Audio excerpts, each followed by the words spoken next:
அவர் அதை அப்படியே பாட்டியிடம் சொல்ல அனுராதாவிற்கு அந்த புது சிஇஓ மீது கோபமாக வந்தது. இப்போது அவரின் முன்னால் ஒரே ஒரு ஆப்ஷன் தான் பாக்கி இருந்தது. இப்பொழுது அனுராதா பாட்டிக்கு சந்தனாவை தவிர வேறு சாய்ஸ் இல்லை. அந்த நேரத்தில் சந்தனா திலகாவுடன் சேர்ந்து ஷாப்பிங் செய்து கொண்டு இருந்தாள். அப்பொழுது அவளுடைய போன் அடிக்க அதில் வந்த பாட்டியின் பெயரை பார்த்து ஆச்சரியப்பட்டாள். என்னாச்சு சந்தனா, ஏன் போன் அட்டன் பண்ணாம பார்த்துக்கிட்டே இருக்க? திலகா கேட்கவும் சந்தனா டிஸ்பிளேவில் வந்த பாட்டியின் பெயரை காண்பித்தாள். 2 பேரும் ஒருவரை ஒருவர் யோசனையுடன் பார்த்து கொள்ள ஸ்பீக்கர்ல போடு என்று திலகா கூறினார். போனை ஆன் செய்து ஸ்பீக்கரில் வைத்த சந்தனா சொல்லுங்க பாட்டி என்றாள். ஆப்போசிட் சைடில் கேட்ட பாட்டியின் வாய்ஸில் வழக்கத்தை விட கூடுதல் சாஃப்டன்ஸ் தெரிந்தது. சந்தனா, உன்கிட்ட ஒரு சின்ன ஹெல்ப் கேட்கலான்னு தான் கால் பண்ணேன் என்று அவர் கூற சந்தனாவின் புருவங்கள் உயர்ந்தது. என்ன, பாட்டியோட நம்பர் யாராவது ஹேக் பண்ணிட்டாங்களா? வாய்ஸ் இவ்வளோ பணிவா வருது, ஹெல்ப்னு வேற கேட்குறாங்க. இது வரைக்கும் இதை செய் இப்படி செய் அப்படின்னு ஆர்டர் போட்டு தானே உங்களுக்கு பழக்கம்? அவள் யோசித்து கொண்டிருக்கும் பொழுதே குறுக்கே புகுந்தார் திலகா. அத்தை, என்ன உதவின்னு பெரிய வார்த்தைலாம் பேசிட்டு இருக்கீங்க? நீங்க செய்யன்னு சொன்னா சந்தனா மறுவார்த்தை பேசாம செய்ய போறா என்று அவசரமாக கூறிய திலகாவை முறைத்தாள் சந்தனா. அதன் பிறகு எதுவும் பேசாமல் அமைதியாக பாட்டி சொல்வதை கவனித்தாள். அது ஒன்றும் இல்லை, தியானா மீடியாவோட பேச போற டீல் பத்தின விஷயம்தான். போன தடவை மாதிரியே இந்த தடவையும் அந்த வேலையை சந்தனா கிட்டேயே கொடுக்கலான்னு முடிவு பண்ணிட்டேன். ஸோ நாளைக்கு போய் அவங்கள நேரில் பார்த்து பேச வேண்டியிருக்கும். பாட்டி கவனமாக கார்த்திகை இதில் இழுக்காமல் பேசினார். அப்போதுதான் சந்தனாவிற்கு முதல் நாள் நைட் ஹரிஷ் சொன்னது ஞாபகத்திற்கு வந்தது. திலகா ஏதோ சொல்ல வரும் முன் அதை தடுப்பது போல கை நீட்டிய சந்தனா, சாரி பாட்டி, நீங்கள் இந்த வேலையை ஏற்கனவே கார்த்திக் கிட்ட ஒப்படைச்சிட்டிங்கன்னு எனக்கு தெரியும். இப்போ இடையில திரும்பவும் நான் உள்ளே வந்தா அது சரியாக வராது. அந்த டீலை நான் ஃபஸ்ட் டைம் ஓகே பண்ணிட்டு வந்தப்போ கூட அதில் பாதி கிரெடிட்ஸ் கார்த்திக்கு கொடுக்கணும்னு நீங்களே சொன்னீங்க. இந்த தடவை அந்த மாதிரி பாதிலாம் வேண்டாம், முழு கிரெடிட்ஸையும் கார்த்திக்கே எடுத்துக்கிட்டோம். எனக்கு அதில் எந்த இன்ட்ரெஸ்ட்டும் இல்லை. இப்போ எனக்கு கொஞ்சம் வேலை இருக்குது பாட்டி, நான் ஃபோனை வச்சிட்றேன் என்று கூறிவிட்டு ஃபோனை கட் பண்ணி விட்டாள். திலகா நம்ப முடியாமல் அவளை பார்த்து கொண்டிருந்தார். உனக்கு என்ன பைத்தியமா பிடிச்சிருக்கு சந்தனா? இப்படி என்ன முட்டாள்தனம் பண்ணேன்னு உனக்கு ஏதாவது ஐடியா இருக்கா? பாட்டி கொடுத்த ஆஃபரையே செய்ய முடியாதுன்னு சொல்லி வச்சிருக்க. அவங்க நினைச்சா நம்மளை என்ன வேணா பண்ண முடியும்னு உனக்கு தெரியாதா என்று கோபத்துடன் கத்தினார். அம்மா, நாம கடையில் இருக்கோம், எதுக்கு இப்படி கத்துறீங்க சொன்ன சந்தனா அதற்கு மேல் தன் அம்மாவை கண்டுகொள்ளாமல் போனை எடுத்துக்கொண்டு வெளியே போனாள். அவர்கள் வாங்கிய பொருள்களுக்கு இன்னும் பில் போடாமல் இருந்ததால் திலகாவால் அவள் பின்னால் போக முடியவில்லை. இவளுக்கு ஏதோ கிறுக்கு தான் பிடிச்சிருக்குன்னு நினைக்கிறேன். இப்பெல்லாம் அவள் இஷ்டத்துக்கு ஏதோ பண்றா நினைத்த திலகா கோபத்தில் கால்களை தரையில் உதைத்தார். வெளியே வந்து அங்கு கிடந்த ஒரு பெஞ்சில் ஆசுவாசமாக உட்கார்ந்த சந்தனா ஹரிஷுக்கு ஒரு மெசேஜை எழுதி அனுப்பினாள். அப்போது ஹரிஷ் தீபக்குடன் போன் பேசிக் கொண்டிருந்தான். பாஸ், நீங்க மதியம் என் கூட லஞ்ச் சாப்பிட வரணும். நான் உங்களுக்காக ஸ்பெஷலா ஒன்று ஏற்பாடு பண்ணியிருக்கேன் என்றான் எதிர்முனையில் இருந்த தீபக். தீபக், நான் உங்க கூட லஞ்ச் சாப்பிட வரேன், பட் ஒன் கண்டிஷன். நீயும் ஐரா மாதிரியே என்னை பேரை சொல்லி கூப்பிடு. இந்த வாங்க போங்கலாம் இல்லாம நார்மலா பேசணும். நீ இப்படி பாஸ்னு கூப்பிடும்போது அது நமக்குள்ள இருக்கிற டிஸ்டன்ஸ் அதிகப்படுத்துற மாதிரி இருக்கு என்றான் ஹரிஷ். அதை கேட்டு கொஞ்ச நேரம் அமைதியாக இருந்த தீபக், ஓகே ஹரிஷ் என்று தயக்கத்துடன் கூறினான். வெரி குட், இதை அப்படியே மெயின்டைன் பண்ணிக்கோ. நான் ஷார்ப்பாக 1:30க்கு நான் அங்கே இருப்பேன் சொல்லிவிட்டு ஃபோனை வைத்த ஹரிஷ் சந்தனாவிடமிருந்து வந்த மெசேஜை பார்த்தான். பாட்டி இப்போதான் கூப்பிட்டுருந்தாங்க. தியானா மீடியாவோட டீல் பேசுகிற பொறுப்பை என்ன ஏற்றுக்க சொன்னாங்க. நான் முடியாதுன்னு சொல்லிட்டேன்.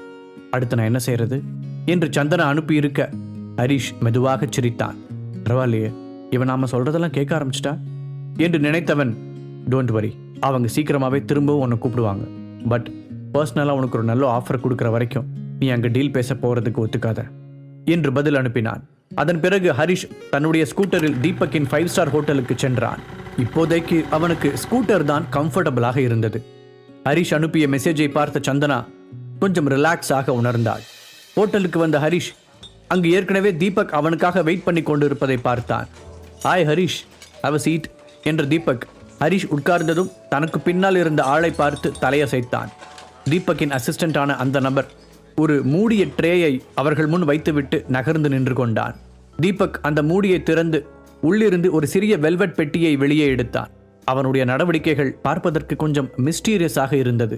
அந்த பெட்டியை ஹரிஷிடம் கொடுத்த தீபக், இதை உனக்காகவே ஸ்பெஷலாக ப்ரிப்பேர் பண்ண, என்கிட்ட இருக்கிறதுலே ரொம்ப வேல்யூபிளான ஒன்று, இதை கிட்டத்தட்ட 2 இயர்ஸாக பாதுகாத்துட்டு வரேன் என்று கூறினான்.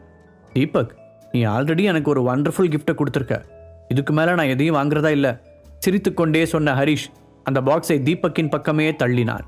அதற்கு தலையை அசைத்து மறுப்பு தெரிவித்த தீபக், இந்த பொருள் இப்போ எனக்கு யூஸ் இல்லை, நான் ரொம்ப ஆரோக்கியமாக இருக்கேன், பட் நீ தான் கொஞ்சம் வீக்காக தெரிஞ்ச, உனக்காக தான் நான் இதை ரெடி பண்ணவே சொன்னேன், அதுக்குள்ளே நீ காணாமல் போயிட்டதால் கொடுக்க முடியல, இப்போ ஒரு வழியாக இதை உன்கிட்ட கொடுக்க முடிஞ்சதில் எனக்கு ரொம்ப சந்தோஷம் என்றான். பேசிக்கொண்டு இருக்கும்போதே தீபக்கின் ஃபோன் அடித்தது. அதை எடுத்து காதில் வைத்து எஸ் என்று கூறியவனின் ரியாக்ஷன் போக போக தீவிரமாகியது. பேசி முடித்ததும் ஹரிஷை பார்த்த தீபக், சாரி ஹரி, இந்த ஃபுட்டை நீ தனியாக தான் சாப்பிட வேண்டியிருக்கும், எனக்கு ரொம்ப எமர்ஜென்சியான வேலை வந்திருக்கு, அப்புறம் ப்ளீஸ் இந்த கிஃப்ட்டை நீ கண்டிப்பாக அக்செப்ட் பண்ணிக்கணும், இது ஒரு ஏர்லி பர்த்டே ப்ரெசென்ட்டாக நினச்சிக்கோ என்று பணிவாக கேட்டான். சரி என்று கூறி சிரித்த ஹரிஷ், எனக்கு புரியுது தீபக், நீ போய் உன்னோட வேலையை பாரு, இந்த கிஃப்ட்டுக்கும் ரொம்ப தேங்க்ஸ் என்றான். சாரி, இப்படி பாதியிலே விட்டுட்டு போறேன்னு என்ன தப்பா நினச்சிக்காத, நம்ம ஃப்ரீயாக இன்னொரு நாள் மீட் பண்ணலாம் சொன்ன தீபக் அங்கிருந்து வேகமாக கிளம்பி போனான். ஹரிஷ் டேபிள் மேல் இருந்த குட்டியான அந்த பாக்ஸை எடுத்து தன்னுடைய பாக்கெட்டில் வைத்துக் கொண்டான். ஹோட்டலில் அவனுக்காக ஏற்பாடு செய்யப்பட்டிருந்த லஞ்சை சாப்பிட்டு விட்டு நேராக வீட்டிற்கு சென்றான் ஹரிஷ். அங்கே போனதும் குளித்துவிட்டு ட்ரெஸ் சேஞ்ச் செய்தவன் தீபக் கொடுத்த அந்த குட்டி பாக்ஸை எடுத்தான். ஹரிஷ் அந்த பாக்ஸை திறந்தவுடன் ஒரு டிஃப்ரெண்டான ஸ்மெல் அந்த ரூம் முழுக்க பரவியது. இது என்ன, இதோட ஸ்மெல்லே ரொம்ப டிஃப்ரெண்டா இருக்கு. யோசித்தவனுக்கு தன் கண்முன் இருப்பதெல்லாம் முன்பை விட கிளியராக தெரிவது போல இருந்தது. அந்த வெல்வெட் பாக்ஸின் நடுவில் ஒரு சின்ன மார்பிள் கலரில் ஒரு மாத்திரை இருந்தது. அது ஒரு பீன்ஸ் விதை சைஸில் இருக்க ஹரிஷுக்கு கொஞ்சம் கன்ஃபியூஷனாக இருந்தது. இதை கொடுக்கும்போது தீபக் ஏதோ சொன்னானே, ஞாபகம் வந்துருச்சு, நான் கொஞ்சம் வீக்காக இருக்கேன், அதனால எனக்கு இது தேவைப்படும்னு சொன்னான். ஆனால் இந்த குட்டியூண்டு மாத்திரை நிஜமாவே என்னை ஸ்ட்ராங் ஆக்க முடியுமா? இதை கேட்டது சயின்ஸ் ஃபிக்ஷன் ஸ்டோரி மாதிரி இருக்கு. ஒருவேளை இந்த விஷயத்தில் தீபக்கை யாராவது ஏமாத்திட்டாங்களோ என்று நினைத்தான். ஆமாம், இதை ரெடி பண்ண வேற 2 years ஆயிடுச்சுன்னு சொன்னா, அப்படின்னா இது ஏதோ எக்ஸ்பைரி டேட் முடிஞ்சிருக்குமோ? இப்போ இதை என்ன பண்ணுறது, சாப்பிடலாமா வேண்டாமா? ஹரிஷுக்கு கேள்விக்கு மேல் கேள்வியாக எழுந்தது. எப்படியும் தீபக் நமக்கு தப்பா எதையும் செய்ய போறதில்ல, நம்ம சாப்பிடுவோன்னு நம்பி கொடுத்துருக்கான், பேசாம வாயில போட்டு முழுங்கிடலாமா என்று நினைத்த ஹரிஷை அதிலிருந்து வந்த ஸ்மெல் கவர்ந்து இழுக்க கடைசியாக அந்த மாத்திரையை சாப்பிடுவது என்று முடிவு செய்தான். அதை வாயில் போட்டவன் தண்ணீரை எடுத்து குடிப்பதற்கு முன்பாகவே அந்த மாத்திரை உருகி அவன் தொண்டைக்குள் செல்வதை உணர்ந்தான். என்னடா அது, பொதுவாக மாத்திரை சாப்பிட்டா அது பவுடர் மாதிரி தானே கரையும், இது என்னமோ ரொம்ப டிஃப்ரெண்ட்டாக இருக்கு, அவசரப்பட்டு வாயில போட்டுட்டோமோ? நினைக்கும் போதே அவனுக்கு கவலையாக இருந்தது. என்னதான் தீபக் அவனுடைய நம்பிக்கையான நண்பனாக இருந்தாலும் அந்த மாத்திரையை நினைத்து ஹரிஷுக்கு சந்தேகமாகத்தான் இருந்தது. ஒருவேளை இந்த மாத்திரை நம்மளை கொன்னுருமா? இதுக்கு கவர்மெண்ட் அப்ரூவல் இருக்கா? பேசாம ஏதாவது பண்ணி உள்ள போன மாத்திரையை வாமிட் பண்ணிடலாமா என்று ஹரிஷ் கண்டபடி யோசித்துக் கொண்டிருக்க திடீரென்று அவனுக்கு வயிறு வலிக்க ஆரம்பித்தது. அப்படியே உடம்பு முழுவதும் சில் என்றாகி ஒரு ஐஸ் கட்டியை போல இருந்தது. தமிழ் சினிமாக்களில் ஹீரோயினை சுவிட்சர்லாந்தின் ஐஸ் கட்டி மலைகளுக்கு இடையில் கிளாமரான ட்ரெஸ்ஸில் டான்ஸ் ஆட விடும்போது அவர்களுக்கு எப்படி இருக்குமோ அப்படித்தான் இருந்தது அவனுக்கு.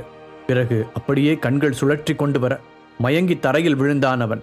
ஹரிஷ் திரும்பவும் கண் விழித்த போது கிட்டத்தட்ட சாயந்தரமாகி இருந்தது. என்ன இப்படி ஒரு பேட் ஸ்மெல் அடிக்குது? யோசித்துக் கொண்டே எழுந்தவன் அந்த ஸ்மெல் தன் உடலில் இருந்துதான் வருகிறது என்பதை உணர்ந்தான். கைகளில் ஏதோ வித்தியாசமான ஃபீல் வர முகத்திற்கு நேராக நீட்டி பார்த்தான். அவனுடைய கைகளில் மட்டுமல்ல, உடல் முழுவதுமே லைட்டான எல்லோ கலரில் ஒரு பிசுபிசுப்பான திரவம் ஒட்டி இருந்தது. அது அவனுடைய ட்ரெஸ்ஸையும் நனைத்திருந்தது. என்ன கொடுமடாது, பார்க்கவே பயங்கரமா இருக்கே. டேய் தீபக், அப்படி என்ன கருமத்தரா எனக்கு கொடுத்து தொலைச்ச என்று தீபக்கை திட்டியவன் வேகமாக எழுந்து பாத்ரூமிற்குள் ஓடினான். கிட்டத்தட்ட அரை மணி நேரத்திற்கு மேலாக தேய்த்து குளித்தவன் மறுபடியும் ட்ரெஸ் மாற்றிக்கொண்டான். அவன் படுத்திருந்த இடத்திலும் அந்த பிசுபிசுப்பான திரவம் ஒட்டியிருக்க அந்த தரையை அழுத்தி துடைத்தான். என்ன செய்தாலும் அந்த ஸ்மெல் அப்படியே இருக்க ஒரு பாட்டில் ரூம் ஃப்ரெஷ்னரை மொத்தமாக காலி செய்தான். இருந்தாலும் இன்னும் கொஞ்சம் ஸ்மெல் மிச்சம் இருக்கத்தான் செய்தது. போச்சு, சந்தனாவும் அவளோட அம்மாவும் வந்தாங்கன்னா நான் தான் ஏதோ பண்ணி வச்சிட்டேன்னு தப்பாக நினைப்பாங்க. இந்த டேப்லெட் எனக்கு ஹெல்ப் பண்ணும்னு தீபக் சொன்னது நம்புற மாதிரியே இல்லை. இது எனக்கு தேவையில்லாத வம்பை தான் கொண்டு வந்து விட போகுது. இதை சாப்பிட்ட உடனே எனக்கு பயங்கரமாக வயிறு வேற வலிச்சுது, மயக்கம் வந்துச்சு, ரூம் ஃபுல்லாக இப்படி ஸ்மெல் வேற அடிக்குது. அவ்வளோதான், இன்னும் வேற ஏதாவது சைடு எஃபெக்ட்ஸ் இருக்கான்னு வேற தெரியல. புலம்பிக்கொண்டே ஹரிஷ் அந்த ரூமை மறுபடியும் ஒரு முறை கிளீன் செய்தான். அப்போது திலகாவும் சந்தனாவும் வீட்டிற்கு திரும்பி வந்தார்கள். கொஞ்சம் கடுகடுப்பான முகத்தோடு உள்ளே வந்த திலகா, என்ன ஹரிஷ், சமைச்சிட்டியா என்று கேட்டார். 2-3 தடவை சத்தமாக இருமிய ஹரிஷ், அத்தை எனக்கு கொஞ்சம் உடம்பு சரியில்லை, அதனால நான் சமைக்கல, இன்னைக்கு ஒரு நாள் மட்டும் நாம வெளியில சாப்பிட்டுக்கலாமா என்றான். அவனை மேலும் கீழுமாக பார்த்த திலகா, உன்னை பார்த்தா அப்படி ஒன்றும் தெரியலையே, முன்ன விட நல்லா பளிச்சுன்னு தெம்பாதான் தெரியுற, என்ன சமைக்காம இருக்கிறதுக்கு சாக்கு சொல்றியா? நாள் ஃபுல்லா வீட்டில் சும்மா இருக்க, ஆனால் சமைக்கிறதுக்கு மட்டும் நேரம் இல்லையா என்று கேட்டார். திலகா பேசியதை கேட்டதும் சந்தனா முகத்தை சுளித்தாள். என்னம்மா பேசிட்டு இருக்கீங்க? அதான் ஹரி உடம்பு முடியலன்னு சொல்றான்ல, அப்புறமும் சந்தேகமா பேசிட்டு இருக்கீங்க என்று கூறியவள் ஹரிஷின் பக்கம் திரும்பி, இப்ப எப்படி இருக்கு ஹரி என்று அக்கறையுடன் கேட்டாள். இப்ப பரவாயில்ல சந்தனா, நான் வேணா கொஞ்ச நேரத்தில் சமைச்சிட்றேனே என்றான். இல்லை வேண்டாம், ஆக்சுவலாக நானே எனக்கு வெளியில் சாப்பிட போகலாங்கிற ஐடியாவில் தான் இருந்தேன். இங்கே பக்கத்தில் ஒரு ரெஸ்டாரண்ட் ஓப்பன் பண்ணியிருக்காங்க, அதில் ஏதோ ஸ்பெஷல் ஐட்டம்ஸ் எல்லாம் நல்லா இருக்குன்னு சொன்னாங்க. நைட்டுக்கு நாம் எல்லாரும் அங்கே போகலாம் என்றவள் ரூமிற்கு வர சொல்லி ஹரிஷுக்கு கஞ்சாடை காட்டினாள். ஆல்ரெடி சந்தனா அவனுக்கு சப்போர்ட் செய்ததிலேயே சந்தோஷமாக இருந்த ஹரிஷ் அவள் கஞ்சாடை காட்டியவுடன் வேகமாக அவள் பின்னால் சென்றான். எதுக்கு கூப்பிட்றா? பாட்டிக்கிட்டே இருந்து திரும்பவும் ஏதாவது ஆஃபர் வந்திருக்குமோ, அதை பற்றி டவுட் கேட்கறதுக்கு தான் கூப்பிட்றான்னு நினைக்கிறேன் என்று யோசித்துக்கொண்டே உள்ளே வந்தவனை நிமிர்ந்து பார்த்தாள் சந்தனா. அவசரமாக அவன் பக்கத்தில் வந்தவள் ஹரிஷின் கழுத்து கன்னம் என கை வைத்து பார்த்தாள். சூடு குறைஞ்சிருச்சுன்னு நினைக்கிறேன். நிஜமாவே இப்போ பரவாயில்ல தானே? ஆனால் ஹரி, அம்மா சொன்ன மாதிரி உன் முகம் முன்னை விட ரொம்ப பிரைட்டாக தான் இருக்கு என்றாள். என்ன ரெண்டு பேர் இதையே சொல்றாங்க என்று நினைத்த ஹரிஷ் அங்கிருந்த கண்ணாடியில் தன்னை திரும்பி பார்த்தான். உண்மையிலேயே அவர்கள் சொன்னது போல அவனுடைய முகத்தில் ஒரு தேஜஸ் வந்திருந்தது. உனக்கு உடம்பு சரியில்லைன்னா எனக்கு முன்னாடியே ஃபோன் பண்ணியிருக்கலாம்ல ஹரி. இப்போ பாரு, அம்மா முன்னாடி தேவையில்லாமல் உனக்கு சங்கடம். இனிமே இந்த மாதிரி சுச்சுவேஷன் வராமல் பார்த்துக்கோ. உன்னை யாராவது இன்சல்ட் பண்ணி பேசினா என்னால் பார்த்துட்டு சும்மா இருக்க முடியல. மனசுக்கு வேற ரொம்ப கஷ்டமாக இருக்கு. ப்ளீஸ் கொஞ்சம் புரிஞ்சு நடந்துக்கோ என்றாள். ஓகே, இனிமே நான் கொஞ்சம் கவனமாக இருக்கேன் ஹரிஷ் சொல்ல சந்தனா அவனை பார்த்து திருப்தியாக சிரித்தாள். இன்னும் 2 டேஸில் பாட்டிக்கு பர்த்டே வருது, அதுக்கு ஏதாவது gift வேற வாங்கணும். உனக்கு ஏதாவது நல்ல ஐடியா இருக்கா? வாங்கி வந்த திங்ஸை எடுத்து வைத்துக்கொண்டே சந்தனா கேட்க ஹரிஷ் அவளை ஏக்கத்துடன் பார்த்தான். நீ கூட அந்த விஷயத்தை மறந்துட்டல்ல சந்தனா என்று வருத்தத்துடன் நினைத்தான். பாக்கெட் எஃப்எம் ஆப்பை டவுன்லோட் பண்ணி கிங் ஆடியோ சீரீஸை கேட்க ஸ்டார்ட் பண்ணுங்க.